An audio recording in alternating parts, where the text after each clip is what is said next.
আবারও ফিরে এলাম আপনার মত আয়োজনে এবং আজকে আমরা যে শিরোনামে এগোচ্ছি ৭১-এর চেতনায় নতুন বাংলাদেশ।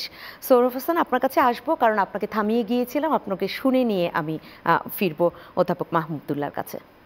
না, অবশ্যই মনে করি যে যেহেতু যৌথ বাহিনীর কাছে বাংলাদেশ ভারত যে যৌথ কমান্ড গঠিত হয়েছিল সেই কমান্ডের কাছে পাকিস্তানি বাহিনী আত্মসমর্পণ করেছে। সুতরাং এই ১৬ই ডিসেম্বর ভারত যে দাবি করে শুধু তাদের বিজয়, এটি সত্য নয়, এটি মিথ্যাচার। আর অবশ্যই আর সেখানে তাদের গুরুত্বপূর্ণ ভূমিকা ছিল। এমনকি যেটি বাংলাদেশের পুরো গত ৫০ বছর ধরে এই বিতর্ক যে কেন সেই আত্মসমর্পণ অনুষ্ঠানে বাংলাদেশের যার প্রতিনিধিত্ব করার কথা ছিল বিতর্ক আছে কেন রাখা হলো না। হ্যাঁ, যে এটি জেনারেল ওসমানী করতে পারতেন বা তার কোনো প্রতিনিধি যৌথভাবে সই করতে পারতেন, কিন্তু সইটি করলো ভারতীয় বাহিনী। সুতরাং তাদের কর্তৃত্ব একটি ছিল, এটা বলতে হবে যে শুধু যৌথ কমান্ড তারা বলেছেন, কিন্তু যৌথ কমান্ডের মতো আচরণ করছে না। আজকে ভারতের যে প্রধানমন্ত্রী বা অন্য নেতাদের বিবৃতিও সেটারই প্রতিধ্বনি। আমরা এটা সমর্থন করিই না, বরং প্রতিবাদ করি।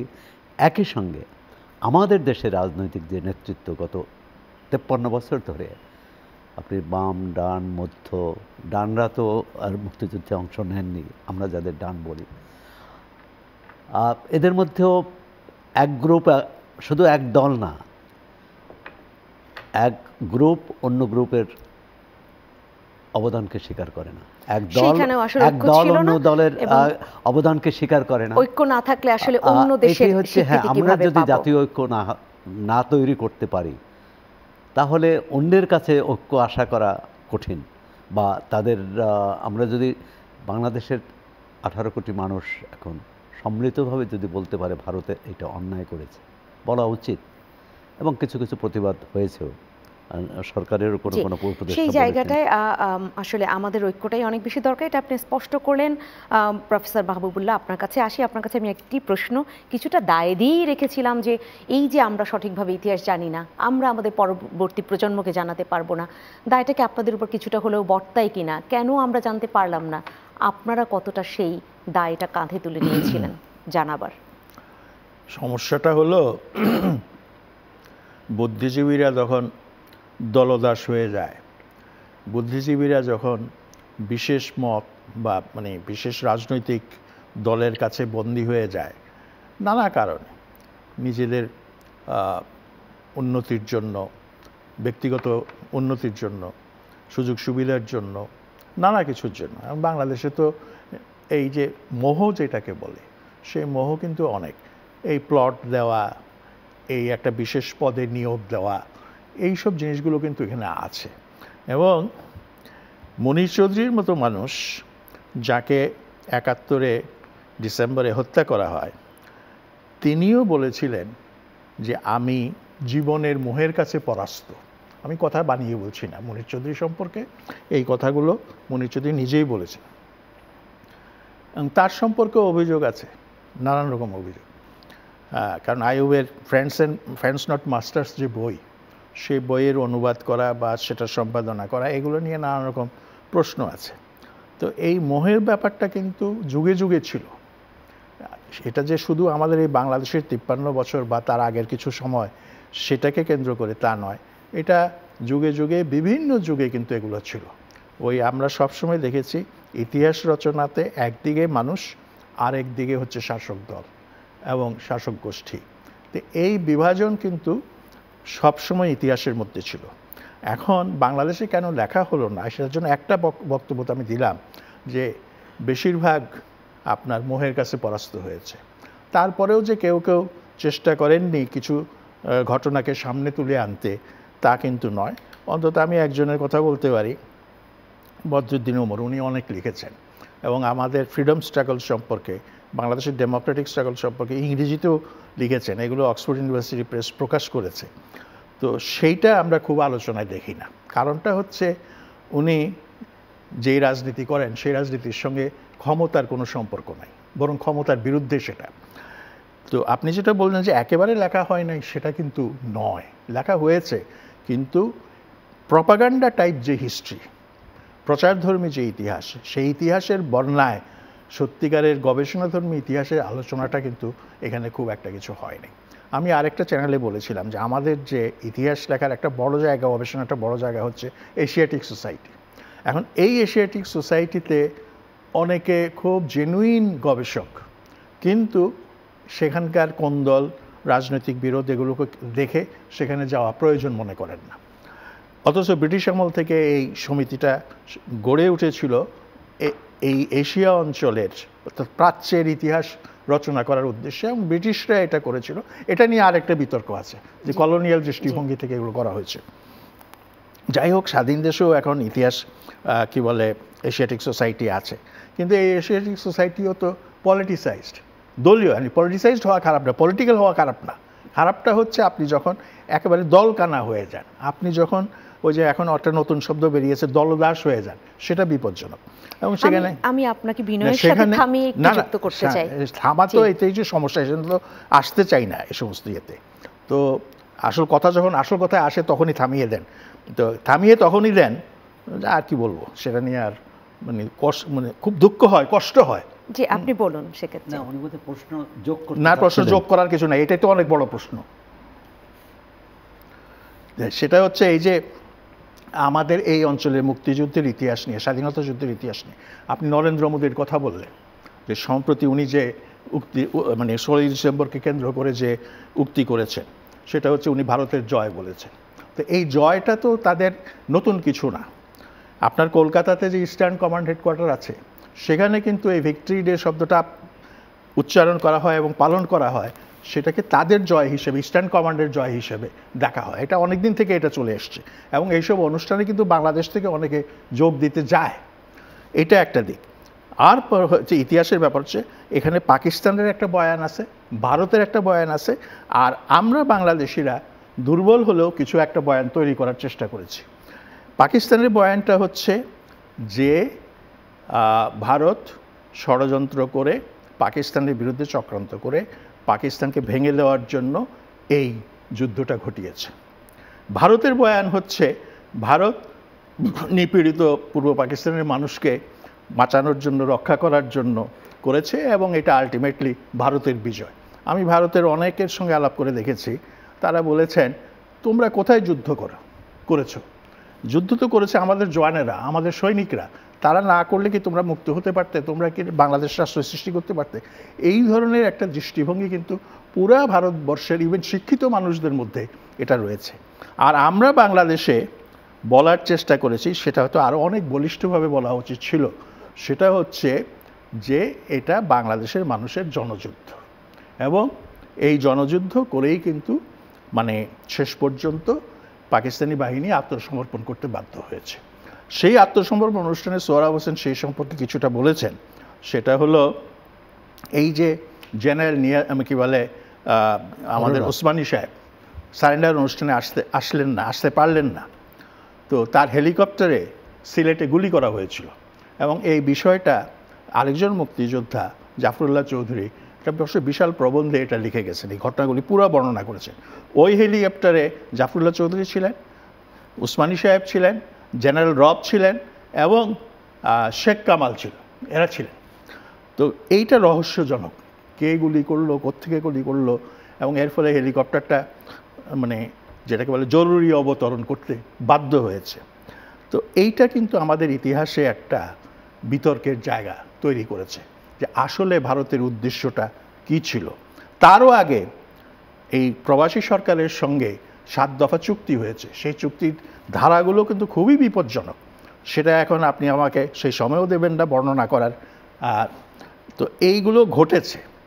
আর পার্লামেন্টে ইন্দিরা গান্ধী বক্তৃতা দিলেন যে 1000 সালের বদলা নেওয়া হয়ে গেছে সেই সময়, যখন পাকিস্তান আর্মি সারেন্ডার করলো।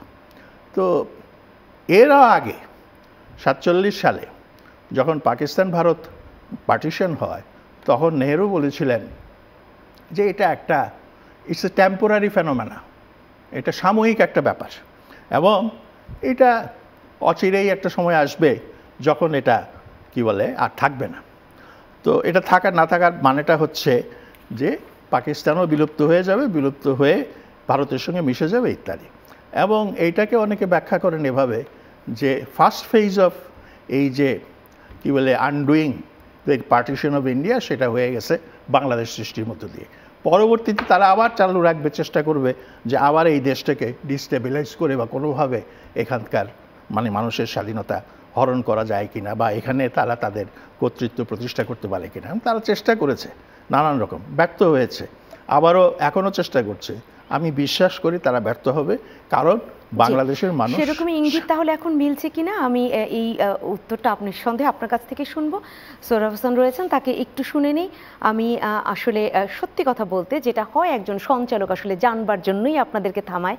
আমি ছোট ছোট করে প্রশ্ন না করলে জানবো কি করে, আপনারা বলবেন কোথায়, সেই জায়গাটায় আমি যেটা প্রফেসর মাহবুবুল্লাহর কাছে জানতে চেয়েছিলাম, এখন আপনার কাছেই জানতে চাই যে হয়তো কেউ কেউ লিখেছেন সাহসিকতার সাথে ইতিহাস, কিন্তু সেই বইটা কে লিখেছেন, কোথায় আছে, কিভাবে তার সন্ধান পাবো, সেটা একটা বড় প্রশ্ন। কিন্তু সব থেকে একটা ছোট বাচ্চা যখন বেড়ে ওঠে, তার জানবার যে সুযোগটা, তার পাঠ্যপুস্তক, সেখানে কি সঠিকভাবে একটু একটু করে যে বেড়ে উঠবে সে সঠিক ইতিহাসটা জেনে, সেটার কোনো সুযোগ বাংলাদেশে ছিল কত সময়, কতটা আসলে ছিল না। সরকার বদলের সঙ্গে সঙ্গে আমরা ইতিহাস বদল করেছি, এবং যে সরকার যখন ক্ষমতায় এসেছে তারা তাদের মতো করে ইতিহাস তৈরি করেছে। তারা যদি ইতিহাসবিদদের নিয়ে এবং মানুষের দিকে তাকিয়ে, মানুষের গণসংগ্রামের দিকে তাকিয়ে, গণযুদ্ধ হয়েছে সেদিকে তাকিয়ে যে যুদ্ধ করতেন, আমাদের এখানে সেনাবাহিনীর অনেকেই তো যুদ্ধে সক্রিয় অংশ নিয়েছেন। 9টি সেক্টর হয়েছে, সেক্টর কমান্ডার সবাই কিন্তু সেনাবাহিনীর লোক। তাদের মাহুল ভাই বলেছেন অনেক বয়ানের কথা, তাদের বয়ানটাও কিন্তু ভিন্ন। তারা মনে করেন যে সেনাবাহিনী এই যুদ্ধটা করেছে, এবং পরবর্তীকালে বাংলাদেশের ইতিহাস গতি প্রকৃতি নির্ধারণেও এই বিভক্তি অনেক কাজ করেছে। বলবো যে আমাদের সামগ্রিক ব্যর্থতা, স্কুলের পাঠ্য বইয়ে আমাদের সন্তানদের সঠিক ইতিহাসের সঠিক তথ্য, সঠিক বিশ্লেষণ তুলে ধরতে পারবো কিনা, এটি ভবিষ্যতের, আমি নিকট ভবিষ্যতে তার কোনো সম্ভাবনা দেখি না। কারণ আমরা নতুন করে আমার প্রতিবার বদলাই, কিন্তু আরেকটি হচ্ছে যে কেন বদলাই, বদলাই যে আমাদের যারা শাসন ক্ষমতায় এসেছেন এবং তারা দেশটা ভালোভাবে চালাননি, তারা জনগণের শাসক হননি, তারা তাদের মতো করে চালিয়েছেন এবং জনগণের উপর শাসন চাপিয়ে দিতে চেয়েছে। সুতরাং একটা অন্যায় দেওয়ার জন্য তার কিছু ভিত্তি দরকার, তার কিছু পুঁজি দরকার। সেই মুক্তিযুদ্ধটাকে পুঁজি হিসেবে ব্যবহার করেছেন। ভবিষ্যতে যদি এর থেকে বিশ্ববিদ্যালয় পড়ুয়া শিক্ষার্থী যদি ইতিহাস নিয়েই পড়ে, সে কি সঠিকভাবে সেই গবেষণা করার সুযোগ পেয়েছে? বিশ্ববিদ্যালয় পর্যায়ে যদি ধরেন যে তিনি দেশ বিদেশের বইটই যদি পড়েন, বাংলাদেশের ইতিহাস তো বাংলাদেশের ইতিহাসবিদদের লেখেননি, পাকিস্তানিরা কিন্তু একটা বড় অনেক বিশেষ করে এখানে যারা ছিলেন তাদের একটা বড় অংশ, হামদুর রহমান কমিশনের রিপোর্ট যে, সেখানেও কিন্তু ইতিহাস তাদের মতো ব্যাখ্যাটা আছে। ভারতের অনেকে লিখেছেন যারা যুদ্ধে যুক্ত ছিলেন বা যুক্ত ছিলেন না, এরকম অনেকে। আমেরিকান অনেক শিক্ষাবিদ, অনেক ইতিহাসবিদ লিখেছেন, ইউরোপের অনেকে লিখেছেন। সুতরাং আমাদের যদি আপনি বিশ্ববিদ্যালয়ের কথা বলছেন, বিশ্ববিদ্যালয়ের ইতিহাসের শিক্ষার্থীরা যদি সেটি পড়ে দেখেন, আমাদের এখানে বাহুল্য ভাই একজনের নাম বলেছেন, বদরুদ্দিন ওমর ভাইয়ের কথা, কিন্তু আরেকজনের কথা বলবো, তিনি গণমানুষের ইতিহাস বলার চেষ্টা করেছেন, আফসান চৌধুরী। মানে অনেক সীমাবদ্ধতা সত্ত্বেও তিনি কিন্তু মানুষের ইতিহাস, অর্থাৎ সেখানে সাধারণ নারী, সাধারণ মানুষ, সংখ্যাগুরু সম্প্রদায়, এমনকি বিহারি সম্প্রদায় যারা এখানে আমরা মুক্তিযুদ্ধের বিরোধী শক্তি হিসাবে মনে করি, কিন্তু সাধারণ বিহারিরা তারা তো মুক্তিযুদ্ধের বিরোধিতা করেনি বা পরবর্তীকালে। এই আমাদের ইতিহাসের সাথে এতগুলো পক্ষ জড়িত, সেই প্রতিটা পক্ষের কি ভূমিকা ছিল, প্রতিটা মানুষের কি ভূমিকা ছিল।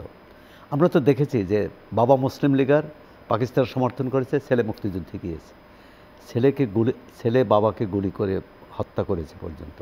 সুতরাং এই যে ইতিহাসের নির্মম যে সত্য, এটি জানা দরকার। কিন্তু শুধু কার পর কে ঘোষণা দিলেন, কে বদল হলেন, কে কি বললেন, আর সেটি ইতিহাস নয়। আবার ঐতিহাসিক যে সত্যগুলো আছে, আমাদের স্বাধীনতার ঘোষণাপত্র আছে একটি, আমাদের মুজিবনগরে একটি সরকার গঠিত হয়েছিল, অস্থায়ী সরকার। সেই সরকারি যুদ্ধ পরিচালনা করেছিলেন ব্যর্থতা, সীমাবদ্ধতা সত্ত্বেও। তার মধ্যেও আবার বিরোধ ছিল। খন্দকার মোস্তাক আহমদের কনফেডারেশন করতে চেয়েছিলেন, তাজউদ্দিন আহমদ সেটা বাধা দিয়েছেন এবং মোস্তাককে সেই পররাষ্ট্র মন্ত্রণালয় থেকে সরিয়ে দিয়েছেন অনেক এবং আবার মুজিবনগর সরকার যেভাবে চেয়েছিলেন পরবর্তীকালে সেভাবে দেশ চালিত হয়নি। অনেক কিছুই হয়নি, কিন্তু আমরা একের পর এক যদি পালা বদলের সাথে সাথে আমরা নতুন নতুন শিক্ষা কমিশন পেয়েছি এবং কারিকুলাম পেয়েছি অনেক বেশি, সেখানেও অনেক কিছুর বদল হয়েছে। বিরতি নিয়ে ফিরব। সম্মানিত দর্শক, আপনার মত আয়োজনে আরও একটি ছোট্ট বিরতি, ফিরব শীঘ্রই, সাথে থাকবেন। সবাইকে স্বাগত জানাচ্ছি আপনার মত অনুষ্ঠানের আজকের আয়োজনে। শুরুতেই সবাইকে জানাচ্ছি বিজয় দিবসের শুভেচ্ছা। এবং আজকের যে আয়োজন, সেখানে আমরা শিরোনাম যেটা রেখেছি ৭১-এর চেতনায় নতুন বাংলাদেশ, এই শিরোনামেই আমরা আলোচনাটা বেগবান করতে চাচ্ছি। আমি পুরো আলোচনায় থাকছি আপনাদের সাথে ফেরদৌসী আহমেদ এবং আরও যাদেরকে পেয়েছি আপনাদের সাথে আলাপ করিয়ে দিই। আমাদের মাঝে উপস্থিত হয়েছেন প্রথম আলোর যুগ্ম সম্পাদক সোহরাব হাসান এবং মাঝে রয়েছেন শিক্ষাবিদ ও গবেষক অধ্যাপক মাহবুব উল্লাহ। আপনাদের দুজনকে স্বাগত জানাচ্ছি আজকের এই আয়োজনে। অধ্যাপক মাহবুবুল্লাহ, আপনাকে দিয়ে আমি এই আলোচনাটা একটু শুরু করতে চাই। যদি আমরা ৭১-এর চেতনায় নতুন বাংলাদেশ গড়তে চাই কিংবা সেটা করতে গড়ার চেষ্টাটা করি, যেটাই বলি না কেন, সেই জায়গায় তো ইতিহাসটা পরিপূর্ণভাবে জানা দরকার।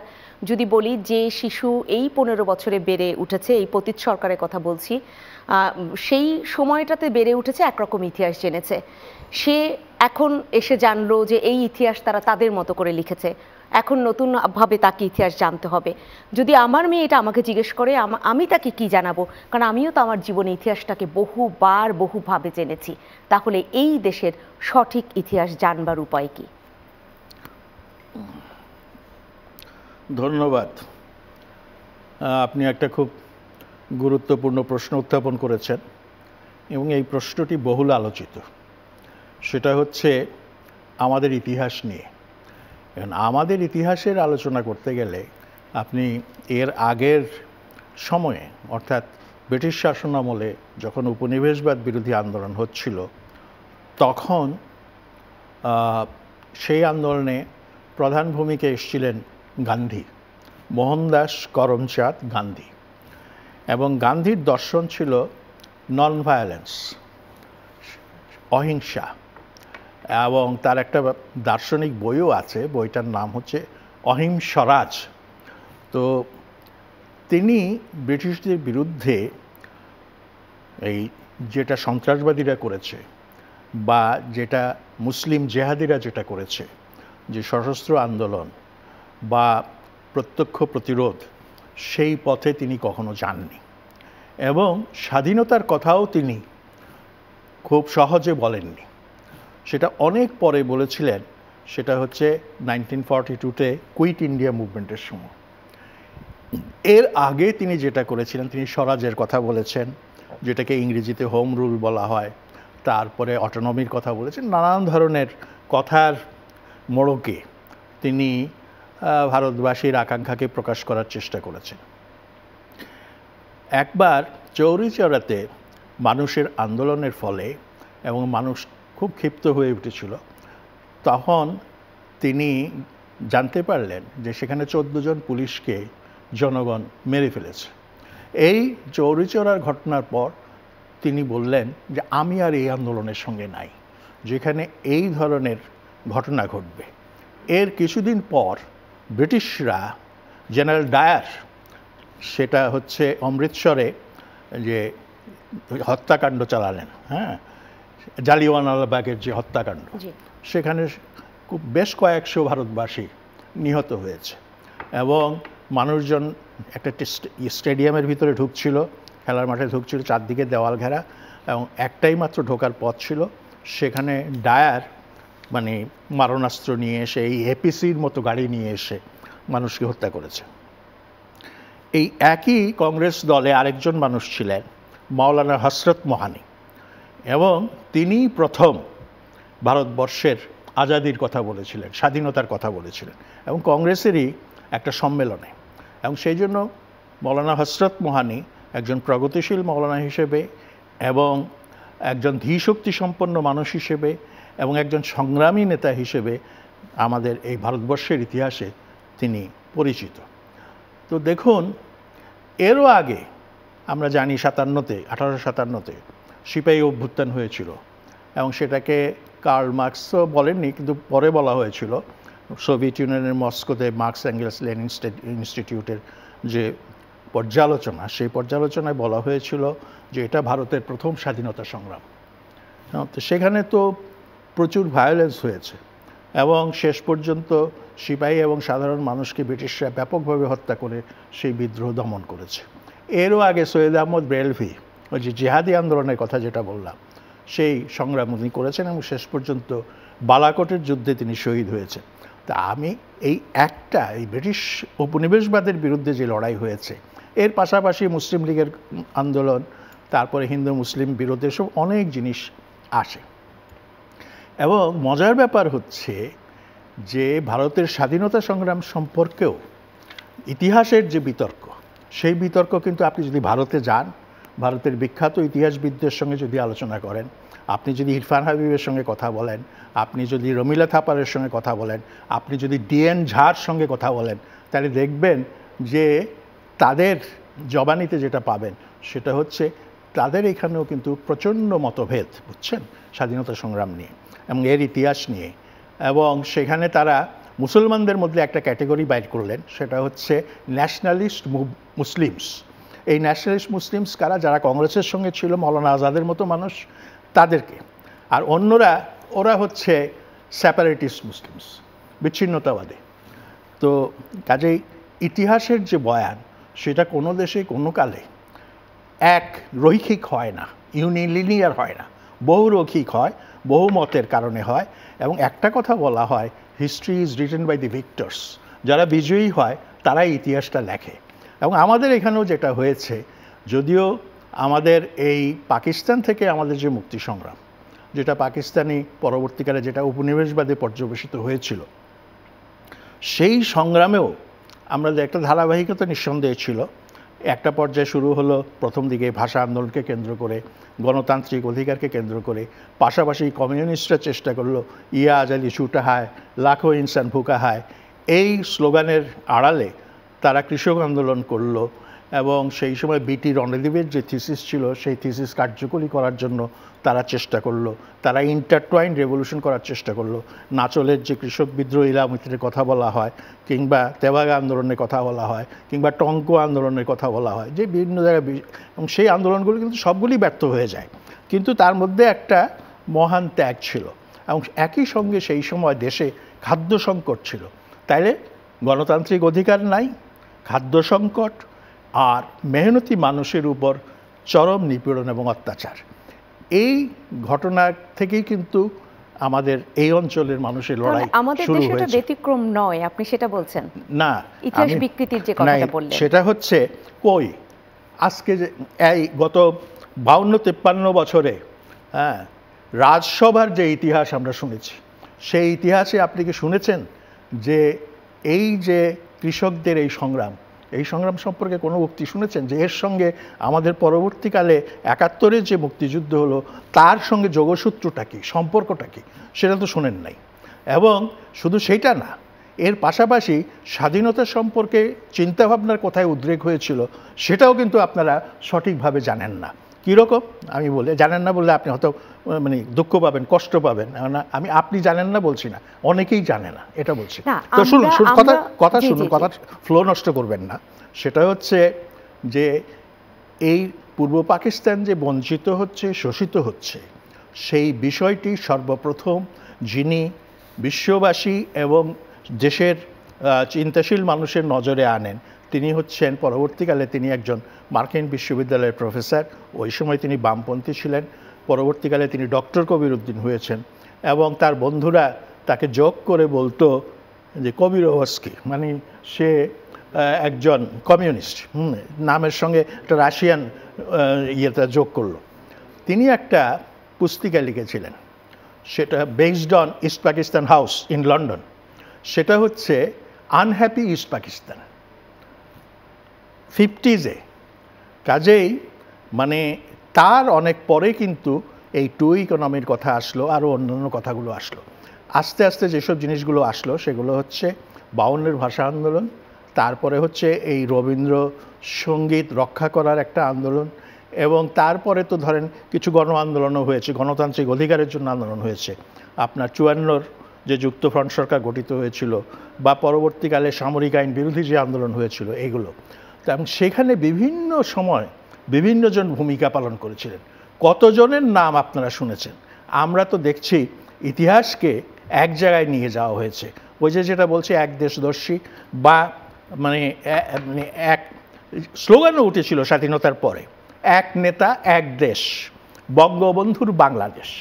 কিন্তু এই বাংলাদেশ অনেকের রক্ত, অনেকের অশ্রু, অনেকের শ্রম, অনেকের মেধার দ্বারা তৈরি হয়েছে, এবং তাদেরকে ইতিহাসের মঞ্চে আসনে যথাযথভাবে প্রতিষ্ঠা করার জন্য যে আন্তরিক এবং যে মুক্তমনা চিন্তাভাবনা হওয়া উচিত ছিল সেটা হয় নাই। আর হয় নাই বলেই আজকে আমরা বাংলাদেশে যে সংকটটা দেখছি সেই সংকটটা সৃষ্টি হয়েছে, এবং এত সব বিরোধ এবং যেটাকে বলে অসহিষ্ণুতা, এগুলো তৈরি হয়েছে। সুতরাং যে আপনি যেটা বলছিলেন ফ্লো নষ্ট করতে আমিও চাই না, কারণ এগুলো তো শুনতেই চাই, আপনারা না জানালে আমরা কি করে জানবো। কিন্তু তারপরও কয়েকটি প্রশ্ন কিন্তু এখান থেকে উঠলো, আমি আপনার কাছে আবার আসবো। জানি না যারা জানাবেন তাদের উপর আমরা দায় দিতে পারি কিনা, তারা কতটুকু আমাদেরকে জানিয়েছেন।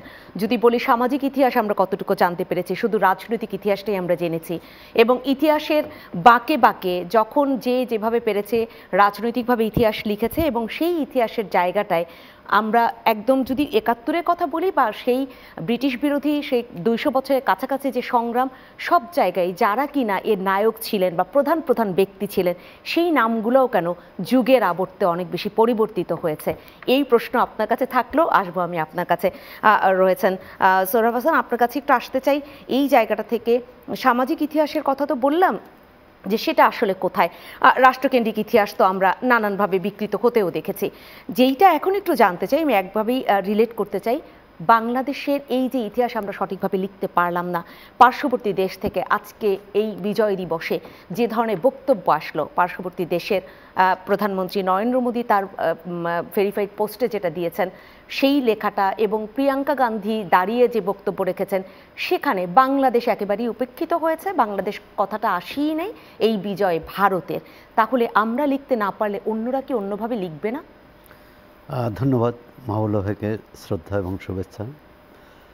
বিষয়টা হচ্ছে ইতিহাস কিন্তু আমরা বদলাতে পারবো না, যা ঘটেছে তার বিশ্লেষণ করতে পারবো, তা দিয়ে যদি আমরা চাই সেই ইতিহাস বিশ্লেষণ যদি সঠিক হয় আমরা সামনে এগোতে পারবো।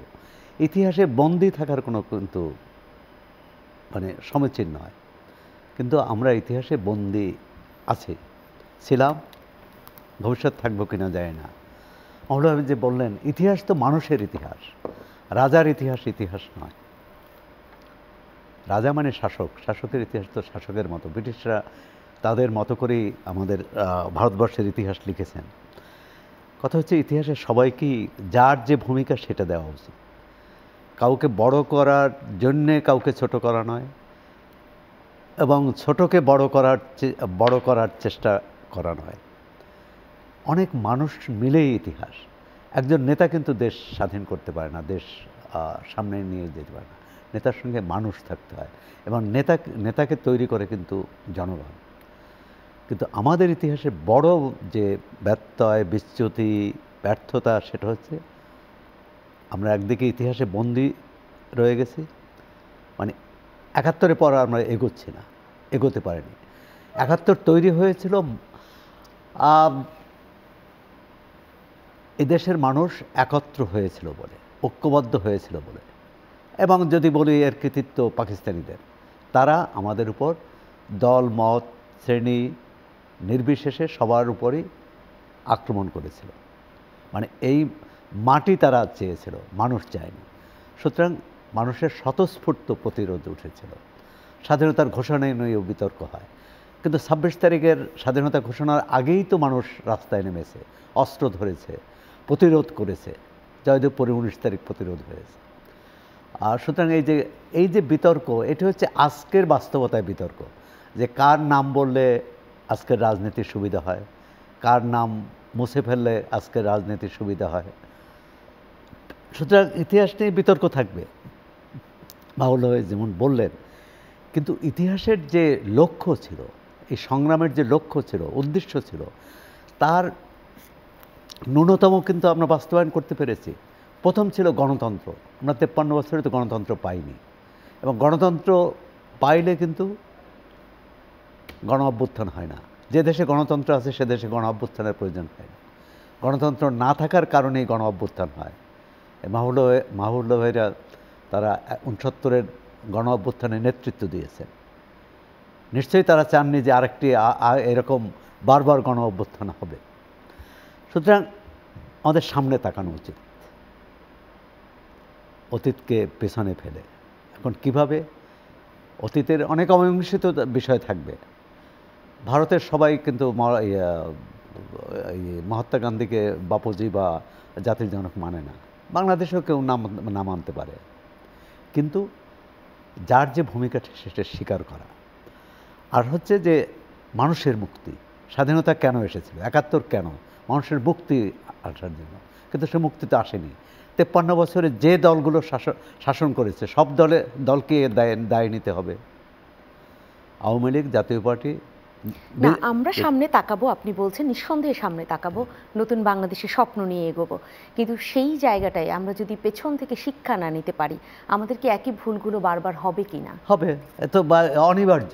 আর যে কথাটি বললেন যে প্রতিবেশী ভারতের যে প্রধানমন্ত্রীর আমি তার বার্তা দেখেছি, কিন্তু প্রিয়াঙ্কা কি বলেছেন আমি সেটি দেখিনি।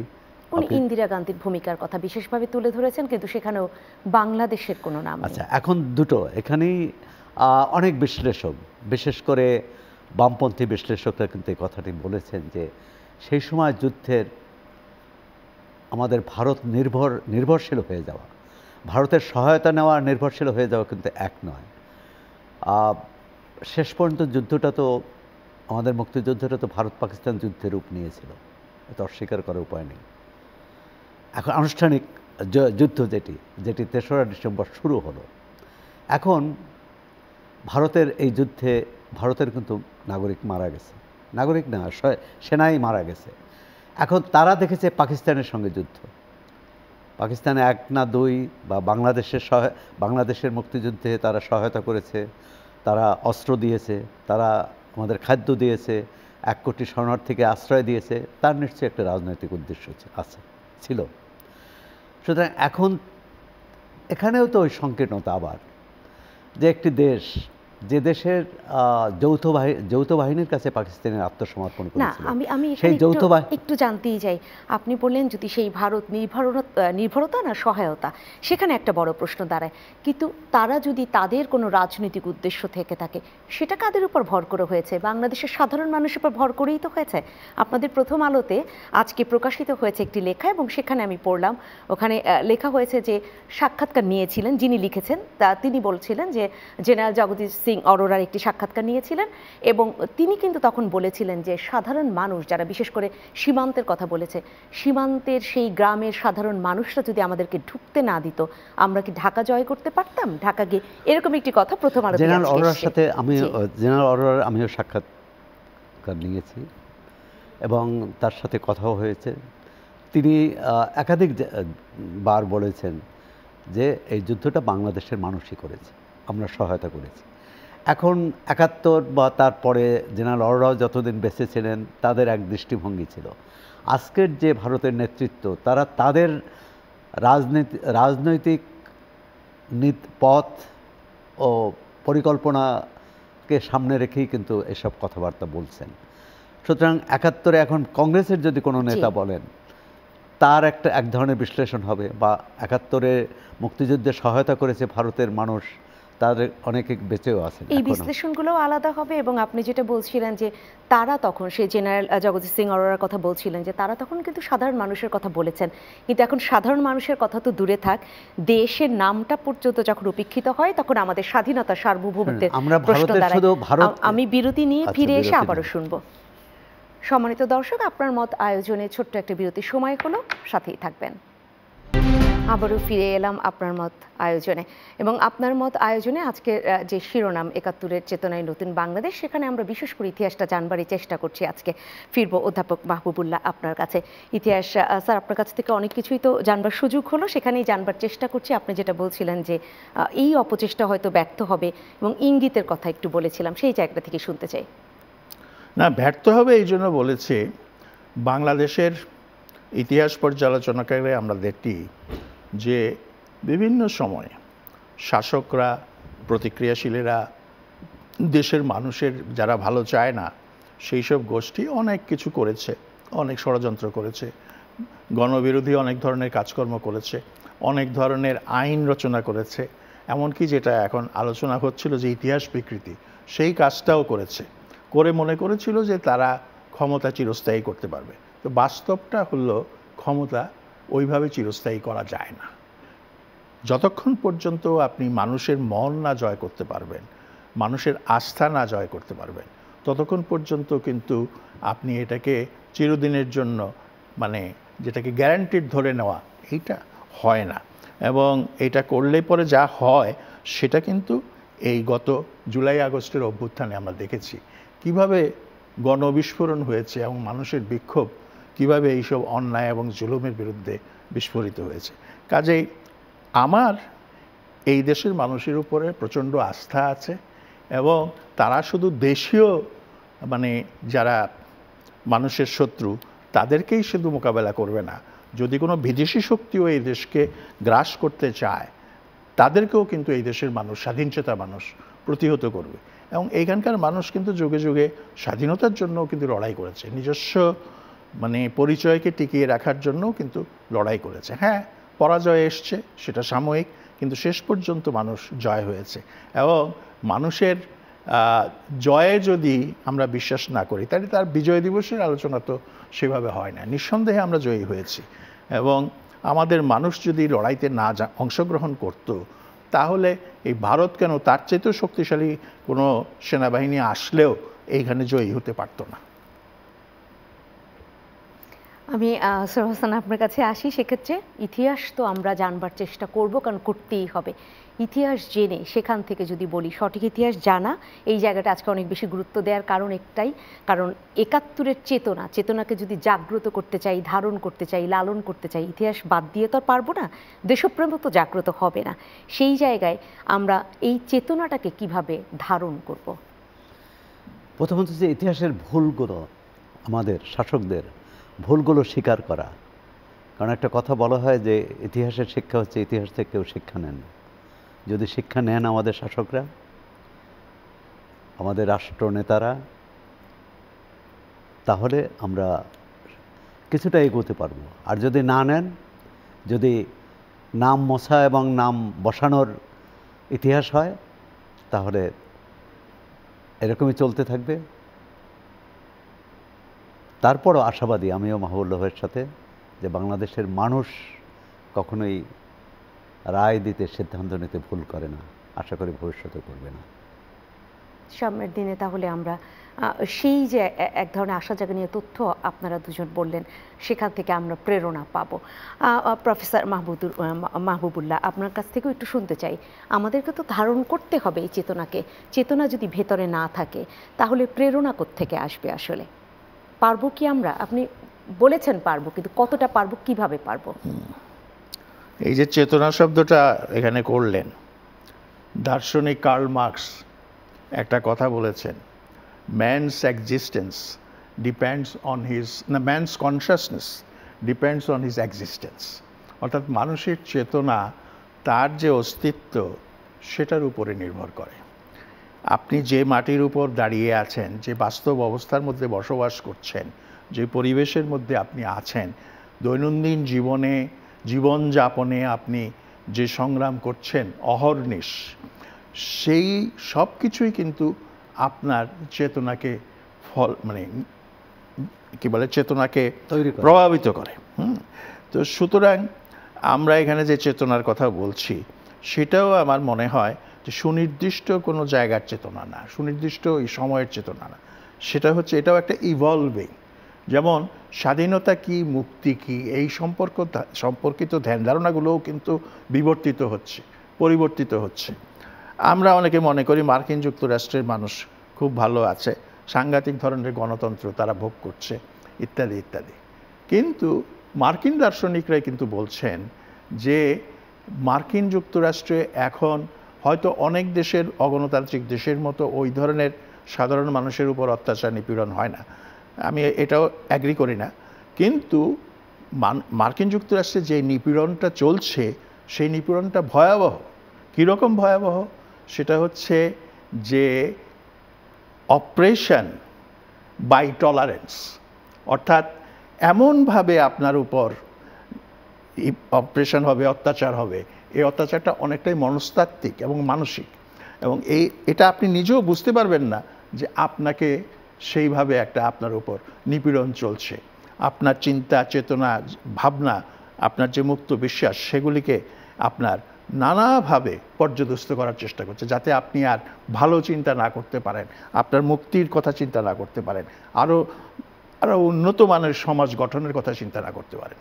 তো এই ধরনের আলোচনা হয়তো অনেকে করবে না। তো এই যে ৭১-এর চেতনার কথা আমরা বলি, ৭১-এর চেতনা নিঃসন্দেহে ছিল, যেটা তারা সেই সময় বলেছেন যারা মুক্তিযুদ্ধ মানে কি বলে ঘোষণা লিখেছিলেন, সেটা হচ্ছে যে সাম্যের কথা বলা হয়, তারপরে মানবিক মর্যাদার কথা বলা হয়, তারপরে মানুষের মানে ন্যায় বিচার, ইনসাফের কথা বলা হয়। এগুলো নিঃসন্দেহে বিশাল এবং মহৎ আদর্শ, এবং এগুলো হঠাৎ করে একদিনেও অর্জন করা যায় না। সাম্যের আলোচনা করবেন, সাম্যটাও সহজে একদিনে প্রতিষ্ঠিত হবে না, তবে সাম্যের জন্য চেষ্টা চলছে কিনা সেটা দেখতে হবে। ৫৩ বছরে আমরা কি দেখেছি?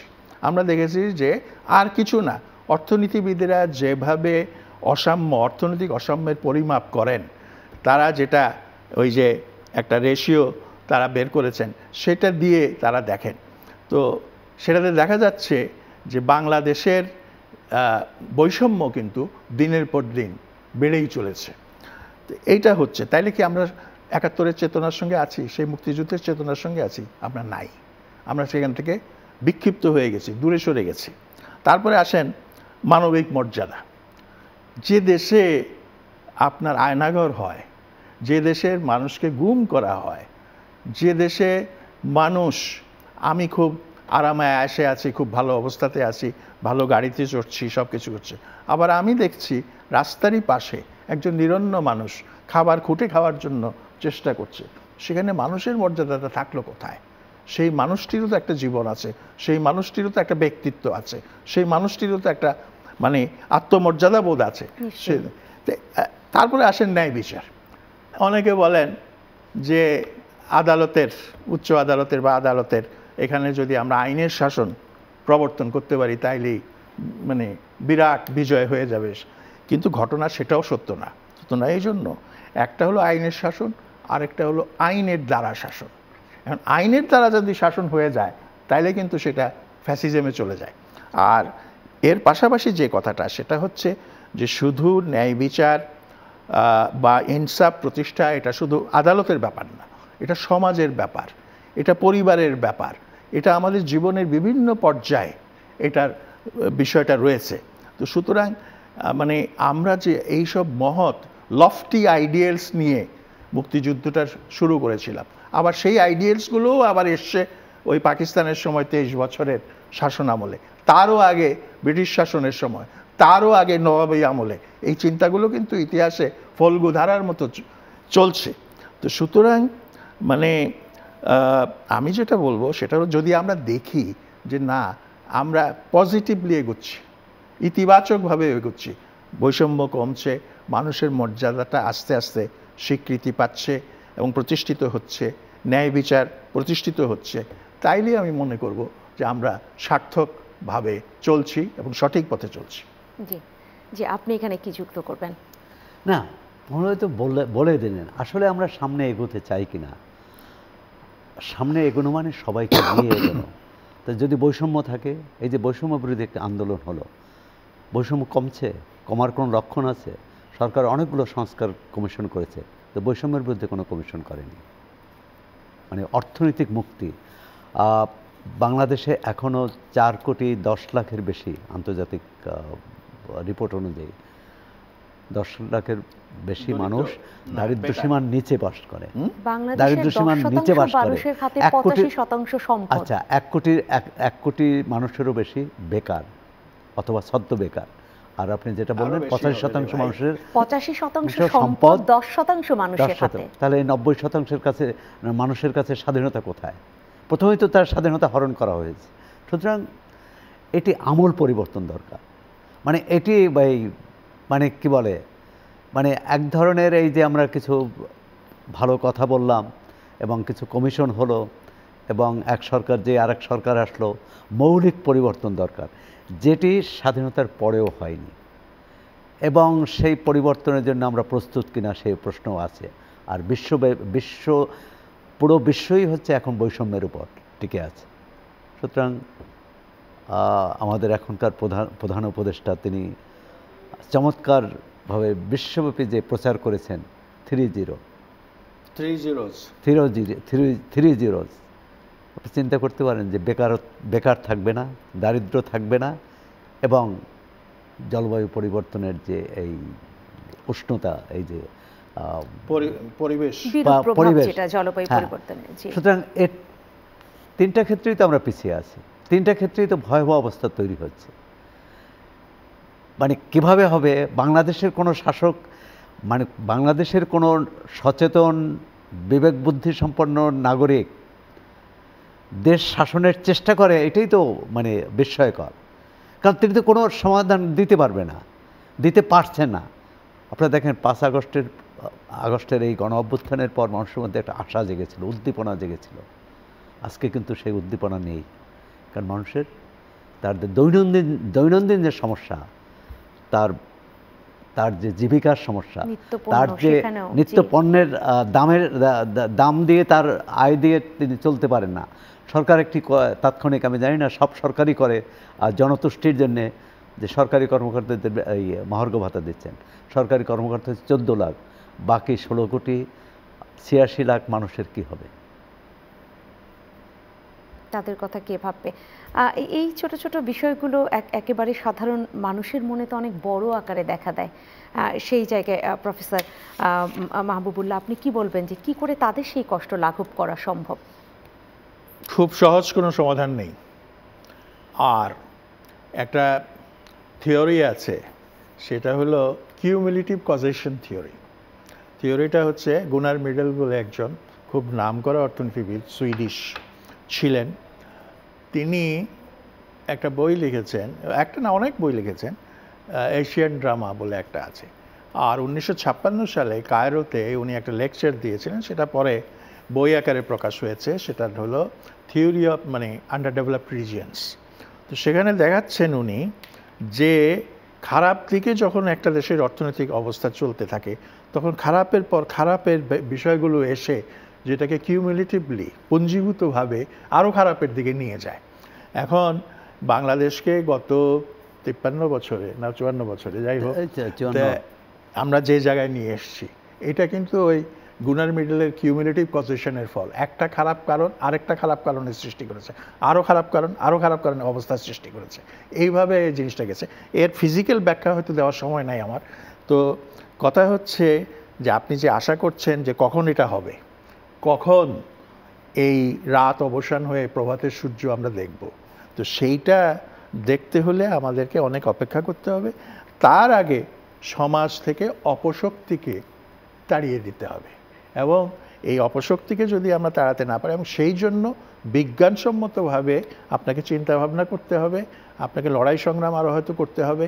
এক অভ্যুত্থানই শেষ কথা নয়, হয়তো সামনের দিনে আরও 10 বছর পর, 20 বছর পর হয়তো আবারও একটা অভ্যুত্থান আসতে পারে। একটা সাইকেল চলতে থাকবে, চলতে চলতে হয়তো এক পর্যায়ে এসে একটা বড় আকারের কিছু হয়ে সমাজটা পরিবর্তন, কাঠামোগত পরিবর্তনের দিকে যাবে এবং যাওয়ার পরে দেখবেন যে দীর্ঘদিন একটা স্ট্যাবিলিটি, স্থিতিশীলতা সেটা এসে হবে। গেছে। অসংখ্য ধন্যবাদ জানাচ্ছি অধ্যাপক মাহবুবুল্লাহ আপনাকে এবং সোহরাব হোসেন আপনাকে অসংখ্য ধন্যবাদ। সম্মানিত দর্শক, আপনাদেরকে অসংখ্য ধন্যবাদ আজকের আয়োজনে থাকবার জন্য। আমরা আজকে যে আয়োজন করলাম এবং সেই জায়গাটায় আমরা আমাদের ইতিহাসটা জানবার চেষ্টা করলাম এবং আমাদের সেই ইতিহাসটা সঠিকভাবে জেনে চেতনা কিভাবে ধারণ করব সেটা জানবার চেষ্টা করলাম। ভালো থাকবেন।